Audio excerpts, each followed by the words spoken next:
tous et bienvenue dans ce nouvel épisode de Likota Kutasoko avec comme chaque semaine Alioune Ndiaye. Alioune ñu ngi lay nuyu di la ziar. maa ngi lay fay soxna Swadou. Merci.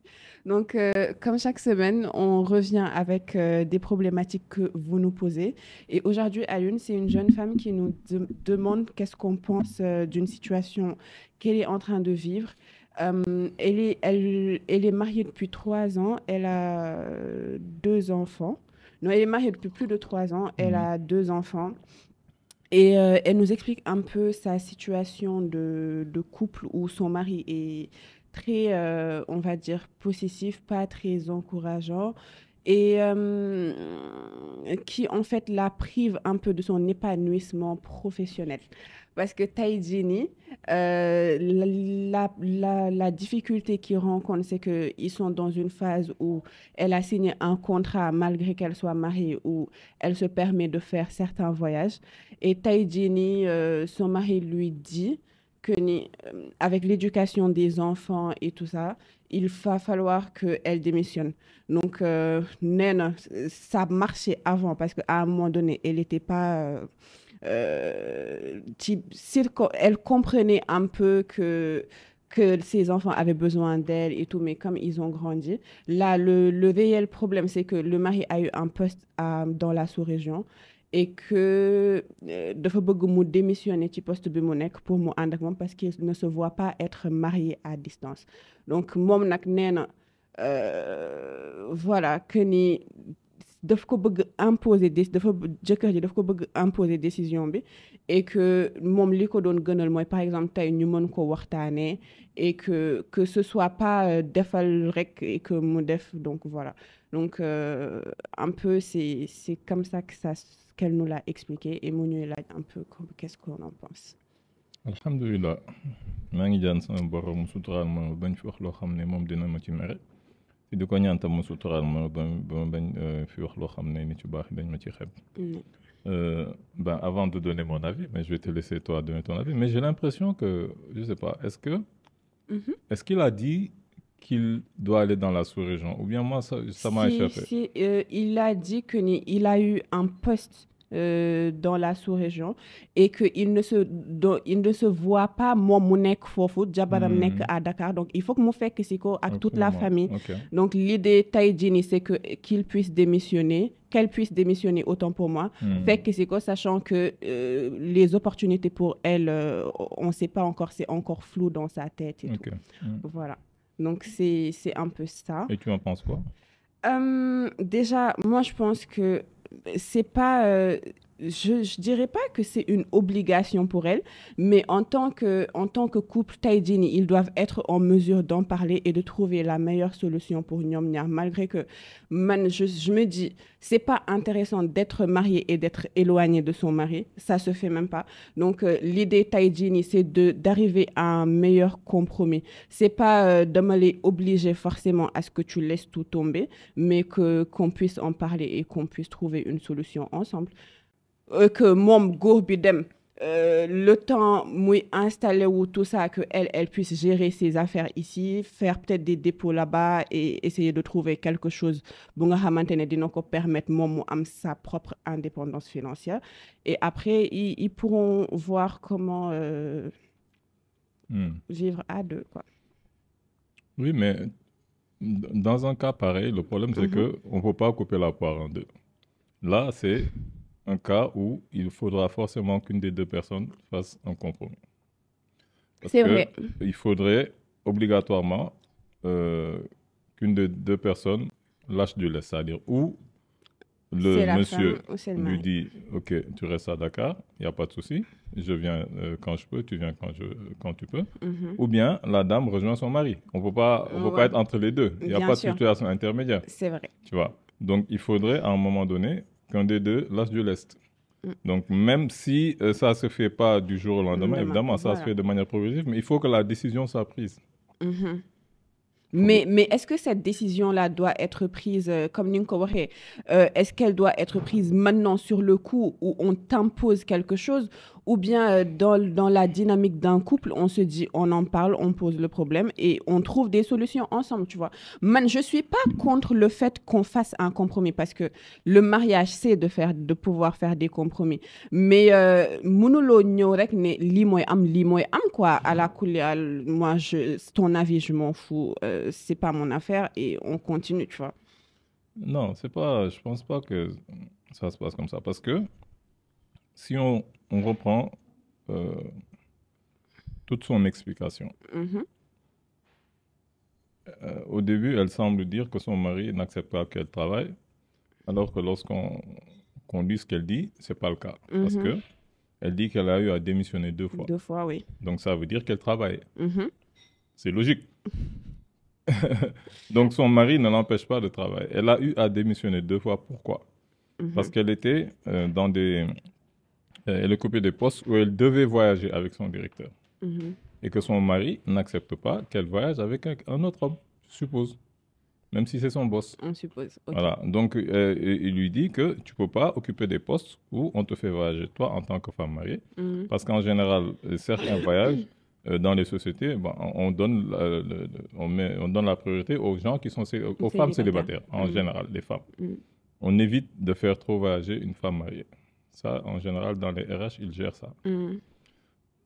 Donc, elle a eu à démissionner à 2 reprises. Cette fois-ci, elle dit que là, non, je démissionne pas parce que certainement c'est un poste qu'elle apprécie beaucoup. Elle dit que ben, là, elle veut pas démissionner, son mari est possessif, qu'il n'écoute pas, qu'il est buté, ce genre de choses, quoi. Ben, c'est ce qu'elle a dit, hein.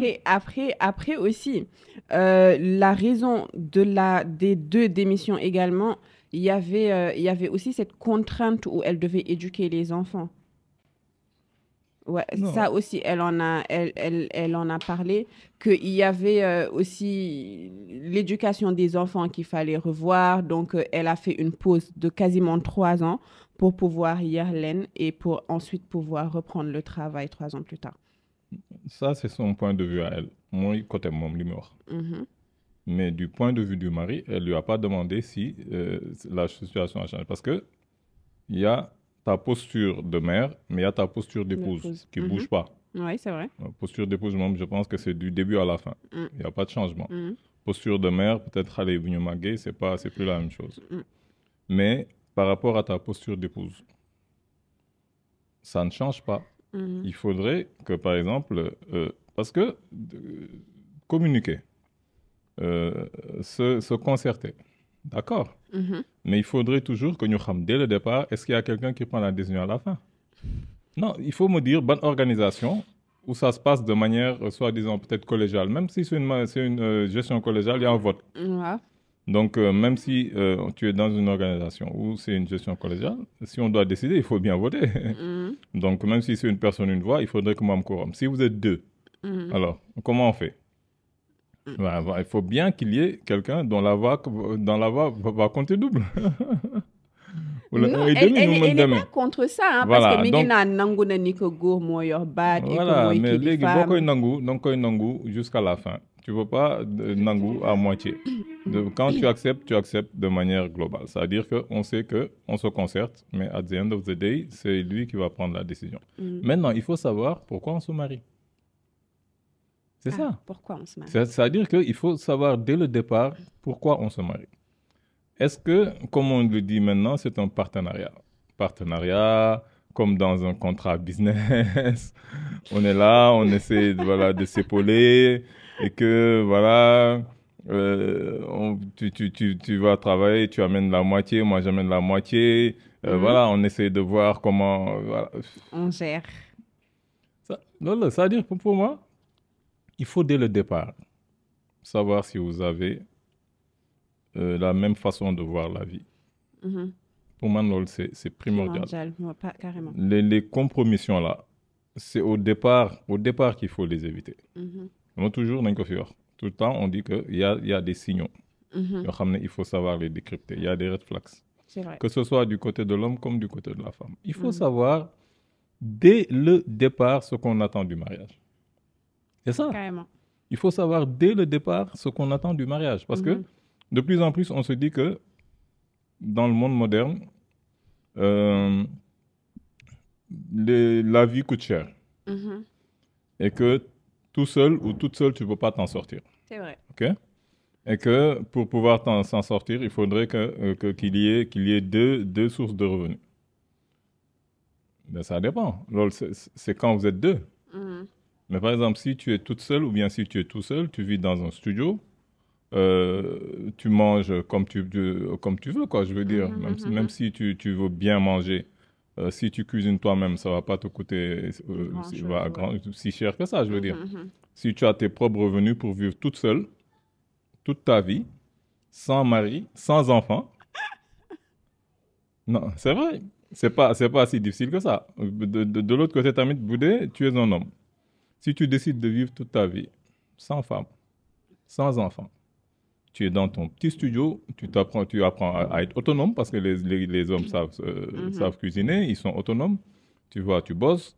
Voilà, même si, je sais pas, ils se débrouillent quoi. Ils se débrouillent. Même s'ils ont leurs besoins physiologiques, ils se débrouillent. Comment tu te débrouilles? Avec les moyens du bord. Okay. Voilà, tu essaies de vivre sans femme. Ce que tu as comme rentrée d'argent, je pense que ça peut te suffire. Maintenant, comme nous sommes dans un monde que nous croyons maîtriser, ou bien que dont nous croyons être les maîtres, ce qui n'est pas le cas. C'est-à-dire que tu n'es même pas maître de ton corps. Ouais. Tu ne sais pas ce qui se passe dans ton corps. Tu ne maîtrises pas ce qui se passe dans ton corps. Tu ne maîtrises pas tes hormones. Tu ne maîtrises rien du tout. Et il y a une force supérieure qui maîtrise ça. Et qui t'oblige parfois à aller dans certaines directions. Qui fait que l'homme va tout le temps vers celle qui est un peu son complément, moi la femme. La femme va tout le temps vers celui qui est son complément, moi l'homme. Tu vois, c'est naturel. Vous vous appréciez, vous avez des atomes crochés, vous avez envie d'être ensemble. Vous vous attachez. Parce que le projet, c'est ça, la perpétuation de l'espèce. Tu vois, à un moment donné, l'homme, il est tout le temps là en train de vouloir se reproduire. Nous, c'est H24.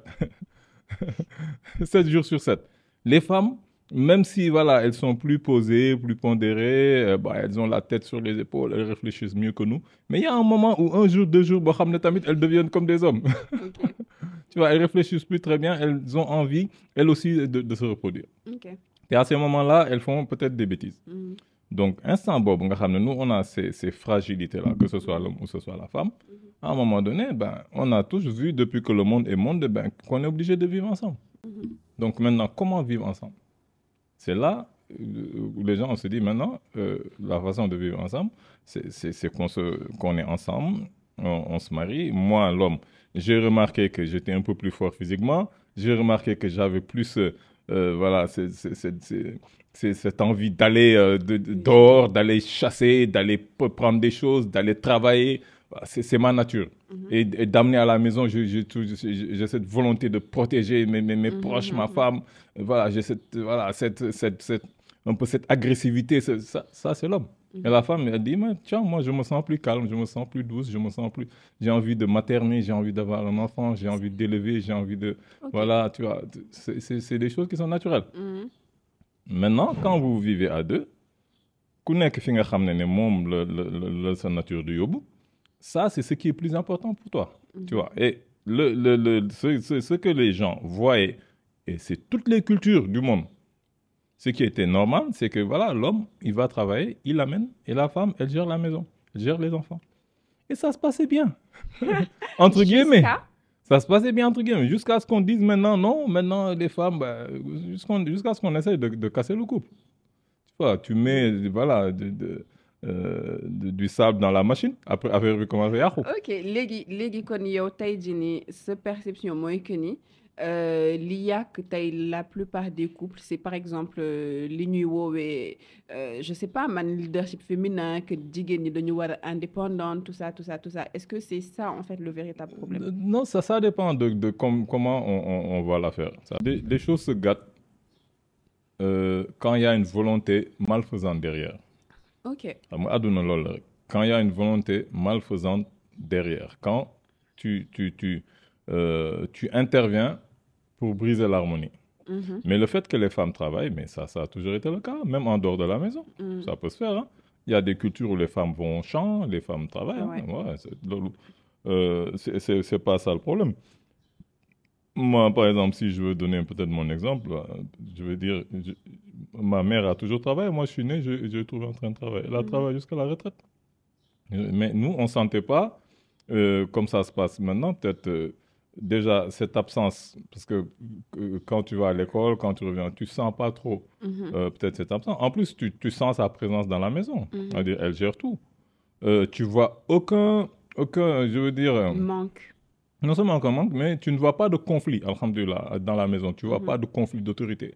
On voit bien que peut-être, voilà, la figure paternelle m'unifie. Moi, il représente l'autorité, la figure maternelle est là. Les choses se passent normalement, tu vois, en harmonie. Donc, il n'y a pas, genre problème. Ok. Et que même les hommes, ils ont tendance à ne pas te demander à toi, femme, de mettre peut-être quelque chose dans la maison. Même si tu le fais, toi, Bien sûr. de manière volontaire et de manière naturelle. Donc, quand les choses se passent de manière normale, sans intervention, tu vois. Et c'est quoi ces interventions? Non, mais c'est des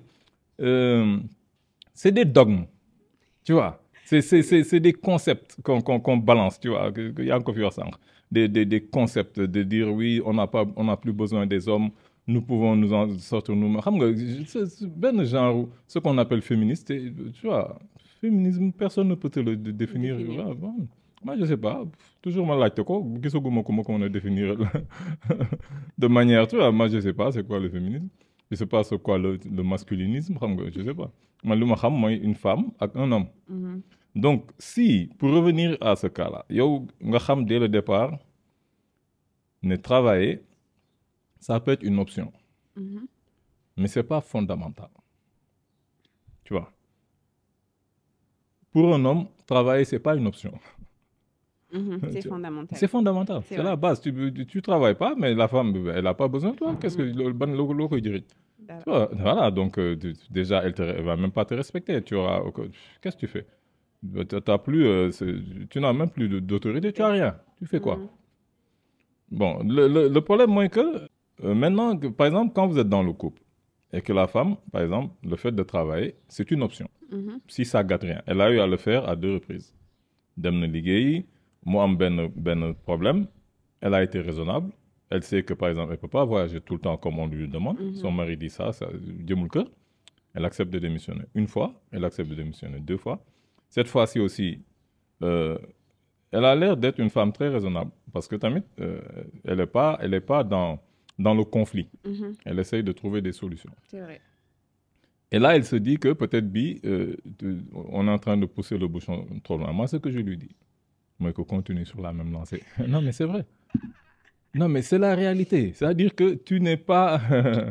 Parce que toujours, on en revient au même sujet. Moi, tu vois, midlife crisis. Tu vois, de femme, instant, la crise de la quarantaine bi bu ñoy djégé ci ni yow da ngay fogg né tu as plus d'arguments et plus d'atouts alors que c'est le contraire. Tu n'es plus en position de force, ma chère. Non, c'est que jigéen ñi da ngeen di juum parfois. Vous vous trompez. Quand vous êtes vous êtes en position de faiblesse, vous dans votre tête, vous pensez que vous êtes en position de force. Pourquoi? Parce que vous êtes devenu, vous avez plus de connaissances, vous avez plus de maturité. Vous avez plus d'argent, tu vois. Donc, vous pensez que là, vous prenez de la valeur. C'est-à-dire que valeur, c'est un problème de compréhension de la valeur. Non, c'est vrai. Ce n'est pas la valeur intrinsèque de l'homme, de l'être humain, de la femme ou de l'homme. C'est la valeur quand on est dans ce domaine-là du mariage. Okay. Tu vois, par exemple, c'est qu'est-ce que je peux avoir de mieux que que la situation dans laquelle je suis. Parce que dans leur tête, c'est ça. Je mérite mieux. Vraiment, là, c'est pas tenable. Je m'en sors pour avoir mieux. OK. Mais est-ce que tu vas t'en sortir pour avoir mieux? En général, c'est presque jamais le cas. T'es balanco ham, ce sera trop tard. Tu te dis, je vais avoir mieux. Par exemple, je vais sortir parce que je mérite mieux. Après, autour de toi, on te dit, mais ben oui, tu mérites mieux. Tu as trop toléré avec ce gars-là. Il t'a vraiment, voilà, dugg na fi, C'est génn fi. vrai. Ñool nga ko ba sonn, Dëgg la. amul xel, Amul voilà, xel. voilà, tu vois, il se prend pour qui? Il est possessif, il est macho. Waaw. Tu vois, après, voilà, en général, Nga yëg sa bopp. voilà, c'est des copines, tu vois, qui ne sont pas très, qui n'ont aucune sagesse qui te disent ça, ou bien des hommes qui sont intéressés. C'est les deux. Des copines écervelées, C'est pas possible. ou bien des hommes intéressés. ñaar ñooñu ñoo la koy wax. te les hommes intéressés yow nga foog ne ils pourront considérer par exemple benn alternative. Non, tu te trompes. Ils sont pas intéressés par exemple par le fait d'épouser une femme qui a 3 enfants. Non, ils veulent juste xam nga voilà quoi, voilà, te consommer, c'est tout, et après te jeter comme une vulgaire chaussette. Mais c'est la vérité. C'est-à-dire que donc il faut savoir qu'est-ce que j'attends non seulement du mariage, mais de la vie en général. Ça, c'est bien des sûr. problèmes existentiels que tu te poses à un certain âge. C'est vrai. C'est vrai, que ce soit les hommes, que ce soit les femmes. On a ben âge, quand tu arrives au qu'on suppose être le milieu de ta vie, là, tu te poses des questions existentielles. Donc tu te dis, moi, qu'est-ce que j'attends vraiment de ma vie? Qu'est-ce que je veux faire de ma vie? Est-ce que je suis pas en train de passer à côté de quelque chose? Fear of missing out, comme d'habitude, le fameux, non. Donc, je sais pas. Elle m'a l'air d'être une femme raisonnable. Xam nga. Pour man, surtout à cet âge-là, je pense que le plus important, comme nous sommes très peu de gens à pouvoir vivre sans mari ou bien sans épouse, il faut vraiment essayer de mettre toutes les chances de son côté et de vivre sa vie, quoi, et de créer son propre bonheur. Qui mu ngi nekk ak moom depuis plusieurs années. Ils ont d'être bien ensemble. Pour moi, le gars, il est autoritaire, mais c'est pas un dictateur. C'est-à-dire, un homme doit être autoritaire. Parce que vous voulez une chose et son contraire. Quand on demande aux femmes, ils disent, oui, je veux un homme qui soit un leader, je veux un homme qui soit... Et quand tu es un leader, on te dit, non, tu es autoritaire, tu es macho, ou bien tu es un leader. Quand tu dis rien, on dit que voilà, le gars là, bah, voilà. En plus, elle te quitte, hein, ou si tu es comme, si tu te laisses faire, ou elle te trompe, ou elle te quitte. Il n'y a pas de truc. Mais le problème, moi, que si toi, tu sais ce que tu veux, ce que tu attends d'une épouse, parce que je te dis qu'il n'est pas question comme un mec dans un autre pays, mon mec fille. Jusqu'à quand? Ouais, c'est vrai. Surtout à un certain âge, je ne peux pas vivre comme ça. J'ai besoin de mon épouse à côté de moi. Elle aussi, elle a besoin de son mari à côté d'elle. Donc, il y a des choses pour moi. C'est même l'essence, quoi. C'est l'essence de la vie à deux. C'est vrai. Et même si tu penses faire un choix qui est un choix... Contraignant? Oui, même pas contraignant. Ça veut dire que tu te dis que c'est une possibilité. Tu dis que la rupture, c'est une option. C'est une possibilité. C'est un choix comme un autre. Ça veut dire, j'essaie de trouver des solutions. J'en trouve pas. Mais la rupture, c'est un choix comme un autre. C'est une possibilité, c'est une option. Mais pose-toi la question de ce qui va advenir après. Qu'est-ce qu'il va advenir après? Qu'est-ce que tu vas faire après? Ok, tu divorces. Maintenant, même si tu gardes les enfants, après, qu'est-ce que tu fais? Tu vas vivre toute seule. Ou bien tu te dis que oui, mon boulot, parce que j'ai un boss que j'admire, voilà, quoi, c'est toujours, il y a toujours, je sais pas, j'adore mon boulot, mon boss, je l'admire bien, oui, parce que pour moi, tu compares toujours ton boss et ton mari à un moment donné. Parce que ton boss te dit viens avec moi, ton mari te dit non, viens avec moi. Donc, ben instant, il y a toujours, voilà. Conflit. Ouais, il y a un peu ce conflit, même si, par exemple, c'est pas les mêmes, voilà, les mêmes, c'est pas les mêmes personnages. Bon, peut-être que tu les regardes pas de la même manière, mais demain, quand même, il y a toujours, voilà, ce duel-là à distance. Donc, tu te dis, ben, je choisis mon boulot. Mon boulot, mon boss, entre guillemets. Mon épanouissement personnel. Bon, voilà, peut-être. Mon épanouissement personnel, parce que, voilà, je mérite peut-être lui. Même si tu te dis ça, il faut savoir que ce n'est pas un épanouissement que tu choisis. Tu vas rentrer dans des problèmes beaucoup, beaucoup plus graves. Tu n'es même pas sûr que tu auras assez, justement... de force pour... de force mentale, surtout. Parce que, maintenant, on a conceptualisé la santé mentale, parce que vous savez que vous allez forcément... Tu sais, les femmes, certaines, voilà, c'est celles qui font les dogmes parce que c'est elles les dictatrices c'est-à-dire dañuy génn ay dogmes yoo xam ne nañ leen koy bombarder vous suivez ça c'est à la limite une religion. Vous vous dites que oui, c'est comme ça que ça doit marcher. Nous, tout ce qu'on vous dit, ce que les hommes disent, c'est du pipeau. Bon, maintenant, le modernisme, c'est ça, comme ça que ça doit marcher. Et c'est des dogmes. Et quand tu suis cette voie-là, tu vas forcément vers une disruption. C'est-à-dire qu'il faut que moi, ait une rupture. Et nous carlène fofu nak tamit pour la deuxième arnaque parce que c'est des pièges sur des pièges. C'est des pièges sur des pièges. Ndëgg sërëx sur ndëgg sërëx.